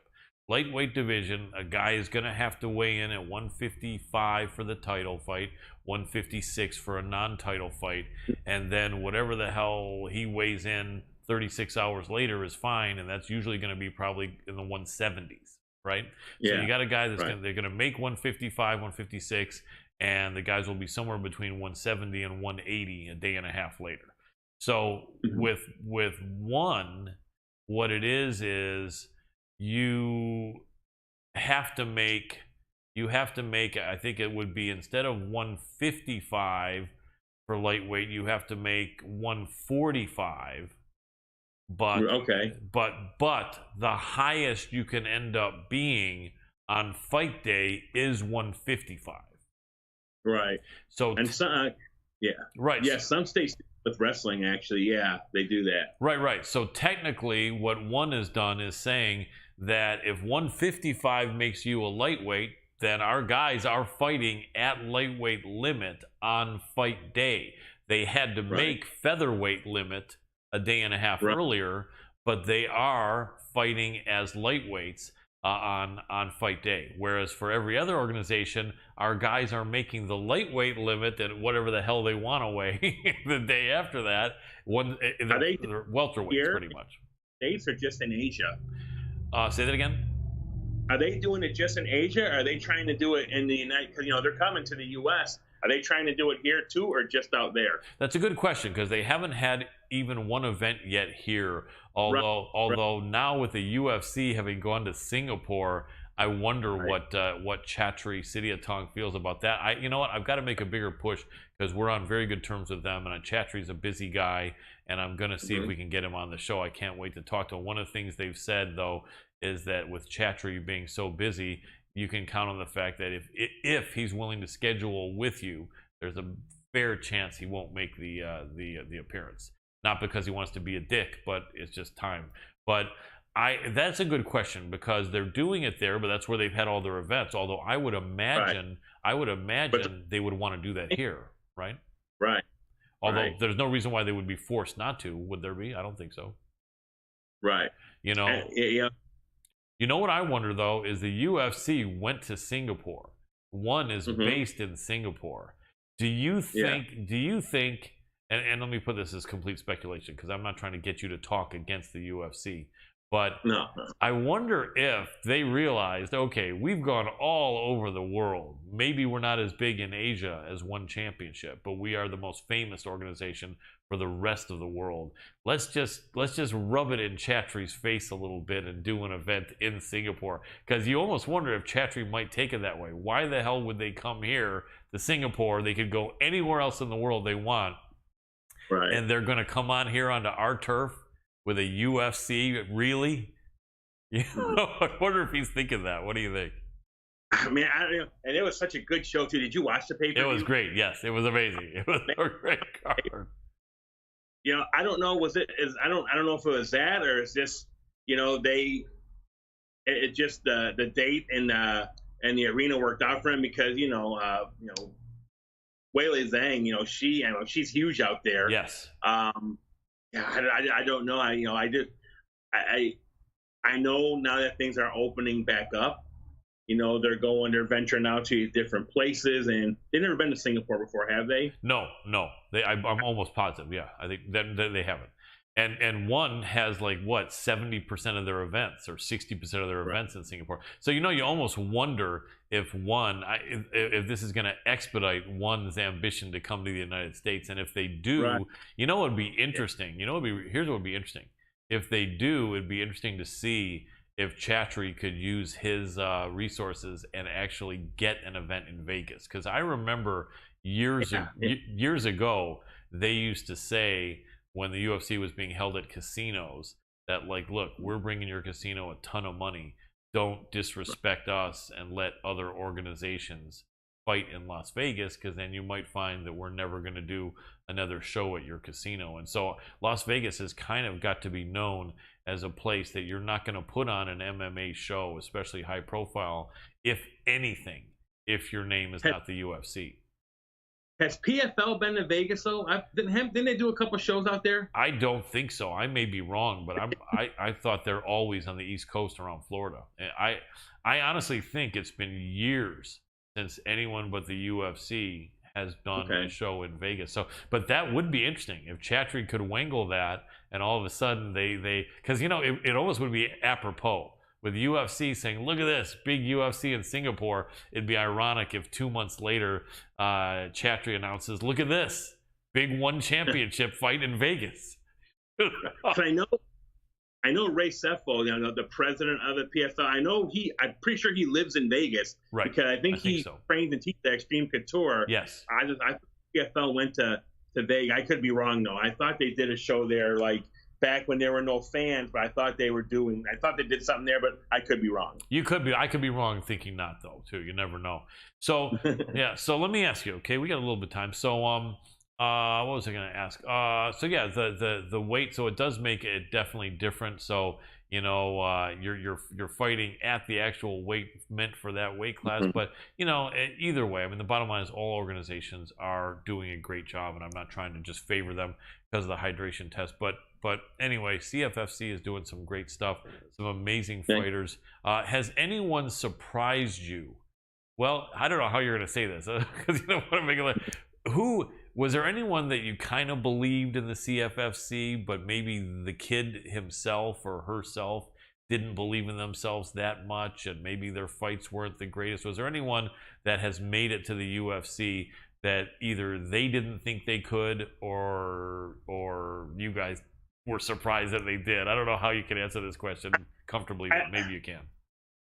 Maybe at the beginning of their career, but you know, the ones who get picked up from CFFC to the UFC, by the time they're getting picked up, I mean, it's pretty much expected. If you are a champion in CFFC or are dominating in CFFC and have a good number of wins, like you're gonna get called up to the big show. So I think once they start winning in CFFC, I don't think, you know, they had any really self-doubt, because, you know, if you're succeeding in CFFC, you're battle tested and you're ready for the UFC. You know, there may be some that you know, earlier on in the career that maybe, but not by the time you get picked up from CFFC, you're pretty battle tested, and I don't think there's self-doubt. I think once you're successful in CFFC, you're pretty much mad if they don't until the UFC calls you, because you know you're ready for it. Absolutely. Like, you'll see post-fight interviews. Dana, I'm ready. You know, call me. Mick, Sean. You know, hit me up there. You know, so once you're successful in CFFC, you're not. There's no more self-doubt. They're ready for the big show, and they know it. That makes sense. On the flip side of that, in a more positive light, can you throw out some names? And I'm sure there's always going to be someone that someone forgets, you know, so no one can be mad at you, I don't think. But can you throw out maybe some names of some guys and girls that you think sometime this year or early next year that we should be seeing probably in the UFC that are in CFFC now? Man, I was it last month, in May. Manuel Suiza, he's like 8-0 or 9-0. He's not our champion, but he can get the call. He actually, you know, because we're on Fight Pass, and I believe it was in Philly or Jersey, I forget where it was. A pretty popular bar or restaurant in Brazil totally shut down, and just his fans went there and watched Fight Pass there. Wow. He's a huge deal. Yeah, you can definitely. I wouldn't be surprised if he gets the call up soon. A couple of our guys, I don't know if I can say anything yet, but I you know, you can always expect a couple of our guys to be on the Contender Series this year, which is going to be starting soon. You know, but you know, there's some guys like, you know, our 135 title, Damon Blackshear. He's like 12-4 right now. You know, he's had 2 or 3 successful title defenses. He can get the call up soon. Any one of our champions, you know, can get the call up, and we're not surprised. It makes my job and Arias' job a hell of a lot tougher, because you know, they've called up guys on fight week before, and we've had to let them out.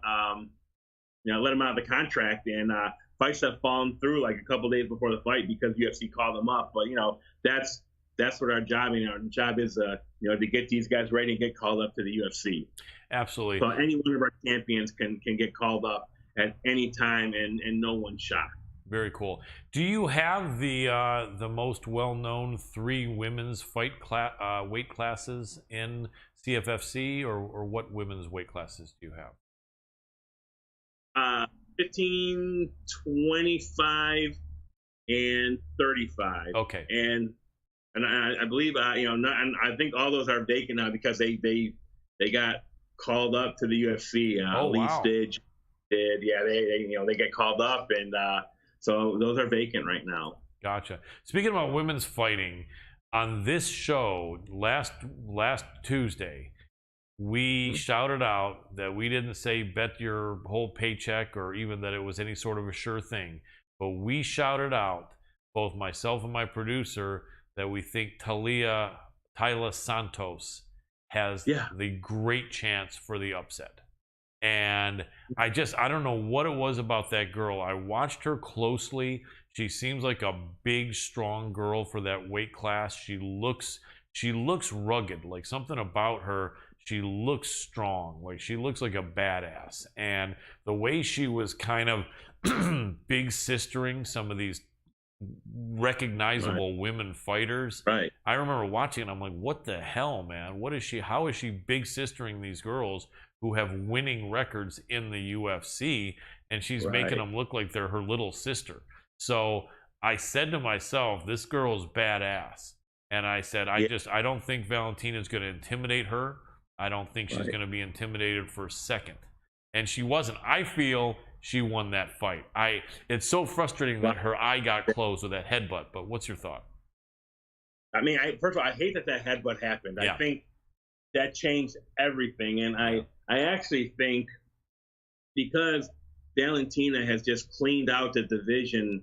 You know, I think the best thing would be for an immediate rematch. Yes. Because a lot of people felt she won the fight, and because of the headbutt, you know, that caused you know, the eye, and just because a lot of people think Santos won, I think there should be an immediate rematch. But man, that fight was close, and I think that third round, you know, because the first two Santos definitely won, the last two Valentina won. That third round, yep, man, that was a difference maker, and I definitely want them to run it back, and I think it should be ran back just because no one's fought her that other than, you know, Amanda Nunes. right. No one's you know, done that to her. You know, the whole controversy with the headbutt, I know it was an accident, but you know, it still happened. I'd love for them to run that one back. Yeah, and that's one of the first things I said when they announced the decision. I tell you what, though, Valentina's 34 years old, and Santos is 28. That's a big age difference. And how I mean that is that Santos is just going to be getting better. Valentina, I just don't know at 34, having been in combat sports for 30 years almost, since she was a little time, you know. And I'll tell you what, one of the things, and I like Valentina, I respect her a lot. I really wish she would have said something very even if not heaped, at least thrown a little bit of shine and a little bit of praise on Santos. I actually saw someone post saying she never does. She really never, you know. And in all honesty, that disappointed me a bit. I thought she was going to say this girl was a beast. This girl was like kind of beating the brakes off me or something, you know. But she didn't. But I tell you what, if you really think about it, if you're the Shevchenko management team, you might not really want to see that young girl again. You know what, right? You know, and but that would be a shame. That would be a disservice. And not only that, man, that's one of the things I wish that the major MMA organizations would do, similar to boxing, is when something's so close like that, make it a rematch. In boxing, it's like, no, I think maybe in boxing it's not a question because it's a clause in the contracts, right? Whereas it's not a clause in the UFC contracts. But if you really look at it, Valentina has beaten everyone else. I guess there's a couple newer girls. I guess people are saying, who's she going to fight? Caitlin Chookagian again, but she smoked her. You know, it would be an injustice if, and not only that, but I'll tell you what, the other girl going into that fight, even though she wasn't intimidated, as I'm sure she probably had to at least have a little bit in the back of her head saying, man, I'm fighting this girl they're calling the GOAT, or one of the GOATs. There's a chance I'm going to get the brakes beaten off me and get humiliated out there in front of millions of people. Right now, after having felt Valentina, she knows that's not going to happen.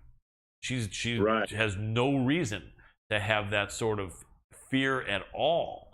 So I have a feeling she could do even better. So yeah, Valentina, you know what Valentina better plan on doing? Valentina better plan on watching the Rocky 3 movie. I don't know if you ever saw that one with Mr. T, right? Where, you know, the difference was in that one, Clubber, Rocky, Mr. T's character just, you know, pounded, you know, beat the living hell out of Rocky. And then Rocky came. But that Valentina might want to get a little bit more focus on her grappling. And that's one of the things that I noticed in that fight. I actually did the call on YouTube by myself for the first time, a live reaction, you know. And one of the things I think that this reminded some people of is that Valentina really isn't the most experienced, and you're a wrestler and a wrestling coach, she's not the most experienced grappler with wrestling or jiu-jitsu. She's gotten to be good at it. She may have, she could possibly even have a brown belt in Brazilian jiu-jitsu from having worked hard for 8 or 9 years or whatever. Maybe a black, I don't think so. But the bottom line is she has been beating some girls where she was bigger, stronger, younger, and it's kind of made people think, wow, is she like a triple threat now? Is she like a D1 All-American wrestler and a Damian Maia black belt? But she really isn't. And I think this kind of exposes that, because this big girl from Brazil has probably been doing jiu-jitsu since she was 6. and the way she looked with the body lock and other, she looked like a black belt. And so, in all honesty, you know, I think Valentina is either going to have to fight really hard to keep that fight off the ground, or she better just start putting her nose to the grindstone with her grappling to get it up better. I mean, but another question you can ask you is, like, did Valentina figure her out? Because she did have some success at the end of the fight, or was that because of what happened to the, you know, to the eye? But, you know, did Valentina do enough to figure her out?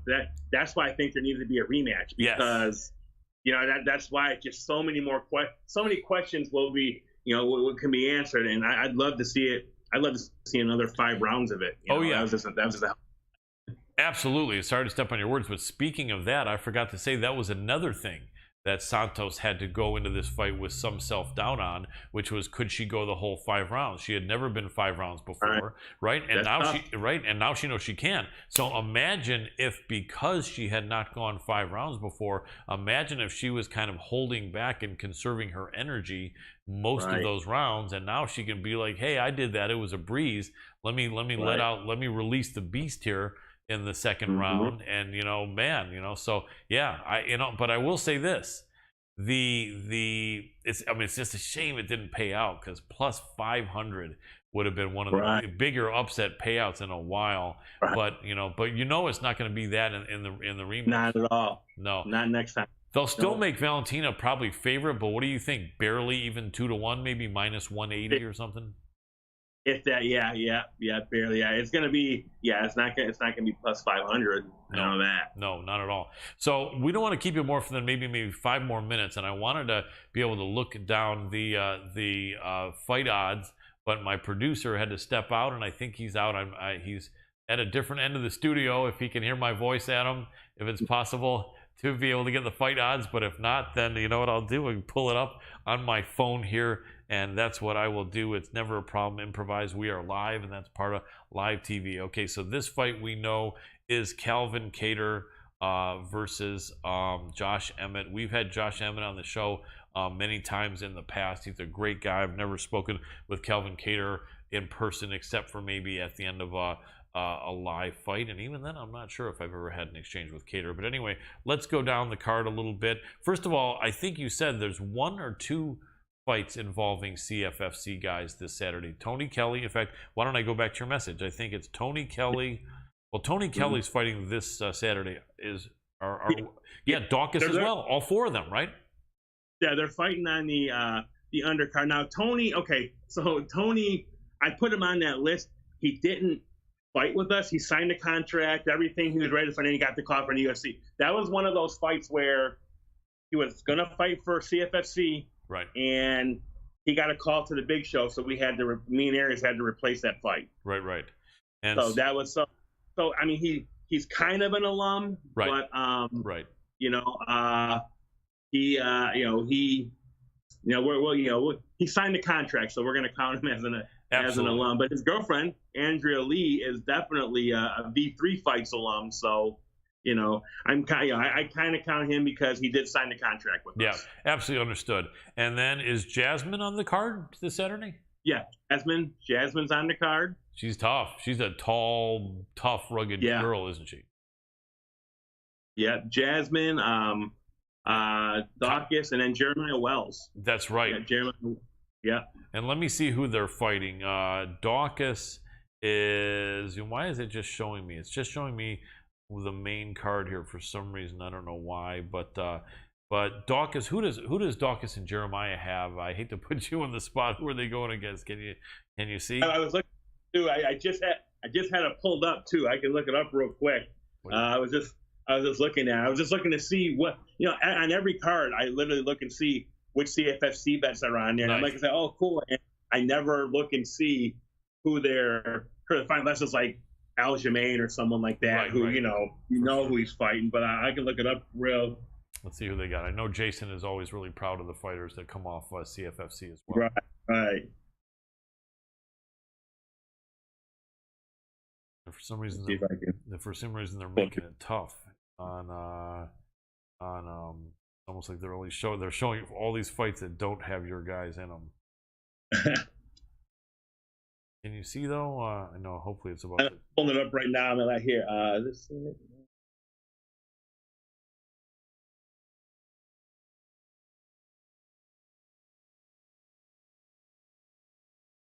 All right. So while we're waiting, ladies and gentlemen, we are going to find out who. Here. Yeah, I think I have it here. Yeah. So. No, this is it. What's this Saturday? It's June what? 18th. 18th. Here we go. Yeah, so the prelims. Tony Kelly against Adrian Yanez. Oh wow, Yanez has been killing it lately. I think Tony's about a 3-1 dog in that one, but we'll see what happens. Jasmine, Natalia Silva. Huh. Okay. All right. That should be good fight. Jasmine, I think might be favored in that or not, but she's very tough. And then who else? Tell me who else. Well, this is probably Wells' biggest fight to date. He's fighting Court McGee. And who's that going to be fighting? Court McGee? Jeremiah Wells. Jeremiah Wells. Nice. The Crusher. That's a good fight. Yeah. Court is such a rugged, tough guy. I remember he won the Ultimate Fighter, I think, like 7 years ago, and just a tough guy. This is a good test for Jeremiah, for sure. And he was one of our champions. And then Dawkins is fighting Roman Dolidze. That's an interesting fight. Dolidze is a big, strong guy from somewhere in Europe. That's going to be an interesting fight. All those are good fights. You think you're going to get? You think you can get 4 wins or at least 3 wins off of that? What do you think? Yeah. I mean, you definitely. That is another thing with CFFC. Right. Like, our people just don't fight in the UFC, but they're successful in the UFC. Right. So yeah, we'd love to go 4-0. Yeah, but we know exactly. And even if Tony loses, he didn't officially fight in the CFFC, even though he was signed. You could still be 3-0. You could still be 3-0. Okay, let me ask your opinion. Really, if he wins, we're gonna definitely take credit for it. Yes, exactly. If not, then you can say he didn't. I love it. All right, let me ask your opinion on some of these fights higher in the card. And let me see. And they took it away, and then I want to bring it back here. And the co-main events. I can't wait for the co-main event. Like Cowboy against Joe Lozon. Yes. Oh my God. You know what? Yeah, that's going to be killer. And you know what? And it's funny. Now all of a sudden it's showing me the prelims. Anyway, tell me if you think this is possible in the Cowboy Lozon fight. I was at the UFC Boston 4 years ago, where Joe Lozon won in front of his hometown crowd, and I got some good airtime in the post-fight press conference with Dana, and that was my first post-fight press conference. And I said that he was talking about Lozon, and Lozon was talking about, well, maybe he'd look to fight again. And then Dana was like, had said no, and I said, can I get some clarification on your thoughts with that? Is Joe Lozon going to be fighting again? And he thought about it, and he said no, he isn't. Now it's okay that he is, because he's a tough guy. However, my producer and I feel that this is going to be the first time ever after a UFC live event that both the winner and the loser lay their gloves down. What do you think about that possibility? That's a good, I was gonna, when I was looking, I was gonna say, this could be Cowboy's last fight. That didn't even dawn on me that it could be Lozon's last fight too. Yeah. That didn't at all. Cowboy did, Lozon no. That is a very, very good point. That'd be pretty cool, wouldn't it? It would. It'd be historic. It'd be historic, And so now, if you want to pull up the fight odds, Adam, we can do 5 more minutes here with Rod, and then we can wrap it up. Okay, so that's perfect right where you are. It's good. Okay, so Yanez is even a bigger favorite over Tony Kelly. Tony Kelly's plus 255. Yanez minus 350, and slightly different lines all around the place. Julian Marquez against Gregory Rodriguez. Marquez is such a tough guy, and he's a dog here, anywhere from minus 150 to minus 160. That's not a huge dog. Funny enough, I'm more familiar with him. I think they call him the Cuban Missile Crisis than I am with Gregory Rodriguez. But Rodriguez apparently is tough.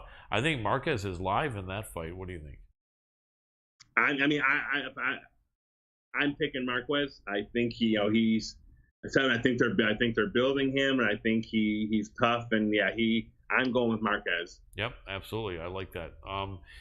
Let me see. Keem Buckley and Albert Duraev. Well, I love Keem Buckley. He's such an exciting guy. He's out of Michigan, my original home state. He spent a lot of time over there with Murcielago MMA, also with Chaos Williams. My friend, the former Michigan State wrestling team captain and catch wrestler, Curran Jacobs, helped them out with their wrestling because most of those guys were strikers, but really good guys. He may be somewhere else now, but Keem Buckley has got some wrestling, more of a stand-up fighter, though, compact, young, exciting. Right. Obviously, Duraev is one of these tough Russian guys. Duraev's a favorite 2-1, and they're making Buckley, just like Marquez, -160, -170 even. I think Buckley's got a shot here. You know, I could almost see like a parlay, Buckley to Marquez, and if they both win, you're getting like probably 8-1 on your money or something. What do you think? Man, I'm not even gonna lie. I have a really, really hard time betting against the Russians. Yeah, I really, really do. Right. Like, I'm not even gonna lie. Like when I'm looking at a site and they have like the flags of the countries like under like where they're from. Yep. When I see that the flag from Dagestan, I'm like, I can't really pick against them. Yeah. You know, they're so good. Khabib's team has just, you know what I'm saying? Even if they don't fight with them, just they've been so dominant that like it's just if they're from there, it's just hard to pick against them because they're winning 95% of the fights that they're in. You know, it's just crazy. I have a really hard picking against them. Yeah, and I know that. Yeah, Buckley's got to hang in there. He's got to maybe hurt him with some strikes, and that's hard to do. Right. But it should be an exciting fight though, because Buckley's a tough guy. Right. He's not going to go down easy. All right, then Tim Means and Kevin Holland. Kevin Holland has got a manager and a trainer. He's worked with a couple people, but my friend Justin Adams out of Texas has worked with him and his personal friends, and is also a black belt out of Travis Luter. BJJ, you know, and Luter was a great UFC fighter, and so we always cheer for Kevin. We've interviewed him like 3 or 4 times over the years.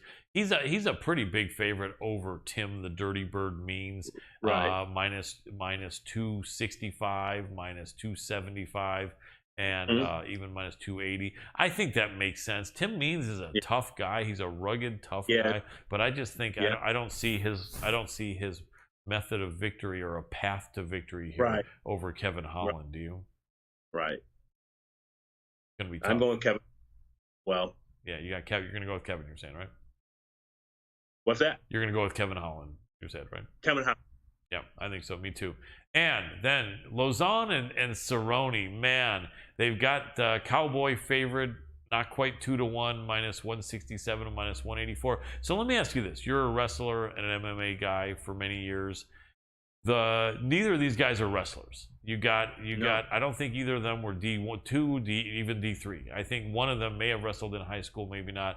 Over the years, they've learned it. Lozon is a good black belt. I think he's probably been a black belt for 15 years.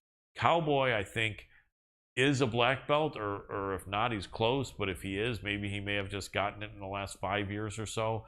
Cowboy was also a really good striker in his time. Lozon never had a lot of striking, although he was a tough guy with a great chin. His face would get busted up. So many, fights with Joe Lozon bleeding, like a stuck pig. He's such a tough guy. So in this fight, both guys I think are a similar age. How do you get a read on this fight? I mean, I think. And the funny thing is, Cowboy's going to be a little taller and longer. I think maybe an inch, not a lot, maybe 2 inches. But you almost feel like Cowboy was always comfortable on his back. So even if he's on the ground under Lozon, doesn't necessarily mean he's going to be subbed, although he'd probably rather not be there. Whereas but Lozon bombs on the top, man. He just throws if it stays go ahead. I'm picking Lozon. I think Lozon's going to win this.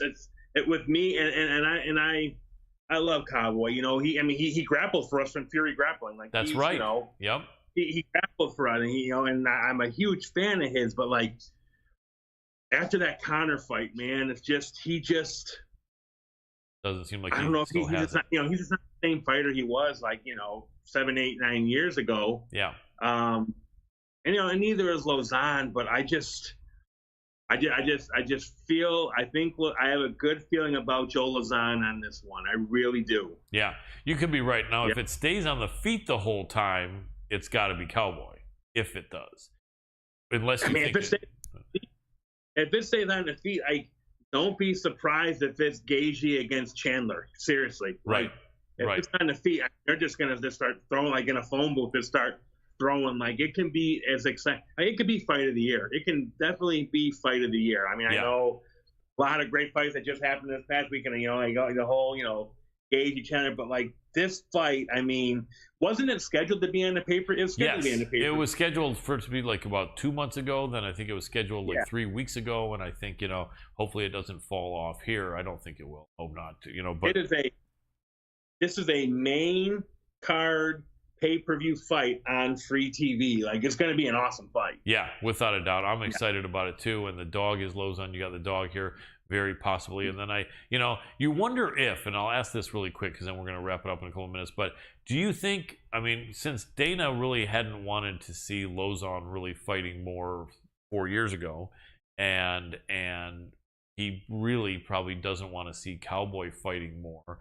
Do you think it's possible he may have said, we'll give you guys this fight against each other, but the absolute contract has to show that you both retire? You can't really force that. Or could you? Could he say, I'll make this fight, you guys guarantee me you're both retiring right afterward? Probably not. I don't know. I just think styles make fights, and I just think they know, sitting in a matchmaker meeting, they're probably sitting there thinking, why didn't we make this fight like 5 or 6 years ago? Yeah. But man, I just think they, in the matchmaker meeting, I think they, and similar records and everything, I think I see them sitting there thinking, this would be a hell of a fight. Why have we not done this one? Yep. I think Dana knows that they're both toward the end of their career, and this could be it. And he's like, let's put this fight together just because it's going to be an awesome fight. But yeah.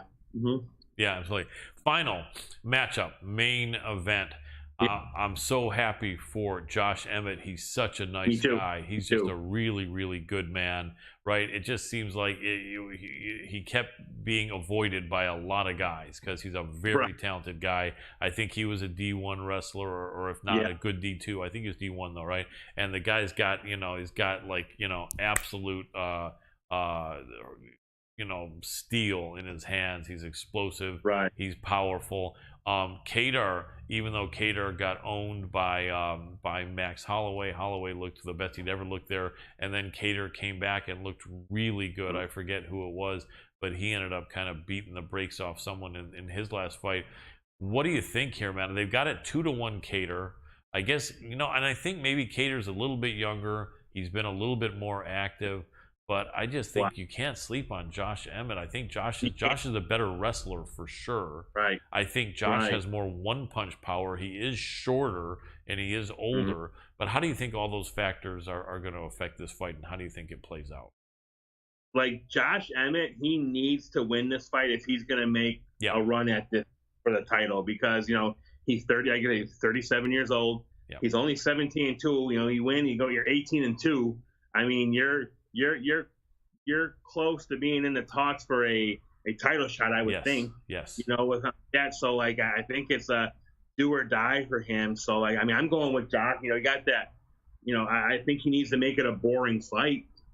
I would, I think you need to take him down and ground and pound him out, and don't sit there and just try to strike. I think if he fights smart and has a game plan and sticks to it, I think. I'm picking Emmett to win. I like that he's the underdog because I think he's going to win, and I'm going to put some money on him. Yes, I agree. And it's great camps. You got Alpha Male against that Tyson Chartier, which is Rhode Island or some East Coast mafia. I forget what they're called, but they're good. They're a good East Coast team of guys. Can't wait to see it. Two rugged guys going to beat the living crap out of each other. And it's going to be amazing. Well, let us know where people can support you on social media and CFFC. Oh, yeah, you can go. We have our Facebook page and our YouTube page where we stream our prelim fights. So we stream them on there. So our main card's on Fight Pass. But if you go to our Facebook page or our YouTube page, you can watch the prelims for free. Awesome. on there. And John Morgan is doing commentary. CM Punk is doing commentary. When Punk's not there, I think Dean Thomas did it last time. So we have like some top-notch commentators, big names in the MMA world. So like, come and check us out on Facebook. You can go to all of our our YouTube page and all the prelims in the past, both Next Gen and Pro Fights. Of course, on Instagram, CFFC. You can also go to Fury Grappling on there as well. Absolutely. You convinced my buddy my buddy John Morgan to actually wear a suit that UFC hasn't been able to get him to do in, I think, 15 years. So that is awesome. He looks great and does a great job. If he ever can't make it, consider I can fly in and replace him if you need a call for one of the CFFCs. And I promise I'll wear a suit. But John Morgan is awesome. I've had nothing but great experiences with him whenever I see him at live UFC events. Well, Rod Galvin, matchmaker at CFFC, it's a pleasure to have you on here. All respect to you and your organization there with Jason Lederfine. You guys are amazing. And we'll stay in touch, man. Keep up the great work you do, brother. Definitely. Thank you very much for having me on. You're very welcome. Have a great night. Thanks. You too. Thanks. And that was Rod Galvin, one of the matchmakers over at Cage Fury Fighting Championship, working with executive Jason Lederfine. Both of them work together at V3 as well. And it's cool to know how they met, where Rod gave Jason a chance to fight many years ago. Right. So right. that is Well, I think I remember Jason kind of talking about that. And yeah. No, that's pretty cool. Yep. So, Colin, another great show. I want to go ahead and say thank you. Everybody out there that's tuned in, you're all the best. Make sure to hit up the Hannibal TV if you're on our social media. If you're on the Hannibal TV, make sure to hit up at MMA Power Hour. We do have a group on Facebook as well as a page. So make sure to like the page, but also go on over to the group, join up, share news yourself there, MMA news. We like seeing it, interact with people in the group. It's growing pretty rapidly, actually. So appreciate everything. You guys are all the best. Make sure to hit up Lith Token as well. Colin, I'm tapping out and handing it over to you. Awesome. So here's a silly thing I'm just going to throw out really quick as I'm tapping out. One day, our show will be famous enough that when a gorgeous model hits me up on instant messenger, it won't be a scam, but it will be because she'll say, I love your commentary work and your interviews on the MMA Power. So I'm just waiting for that day. Just one of these days, make it be not a fake profile of a supermodel that's contacting me to scam me. Make it one that's actually going to say, love the work you do. You're an amazing interviewer. Please. Is that too much to ask, Adam? No, it isn't, right? Thank you. You don't have to answer. Anyway, ladies and gentlemen, thank you so much. I want to thank our guests in order of appearance, Mr. Burt Watson. Thank you so much, brother. God bless you. It's amazing. 75 years young. You're killing it, and so glad to have you come in here so I could pick your brain and learn so much from you. As always, Rod Galvin, one of the matchmakers over at CFFC, Cage Fury Fighting Championship. Glad to have you, brother. Pleasure chatting with you. Your organization rocks. And Jason Lederfine is the fine leader and the finest leader probably out there because his name is Lederfine. That's about it. Love you, Jason. All you guys here, take good care of your animals. Spread the love in a positive way. Be that guy, be that girl. And, the love will come back to you a million times over. Big love from us to you in these hard times. Be gentle and be kind to yourself. You deserve it. For the entire MMA team, MMA Power Hour team, this is Colin Crandall. And for tonight, I am tapping out.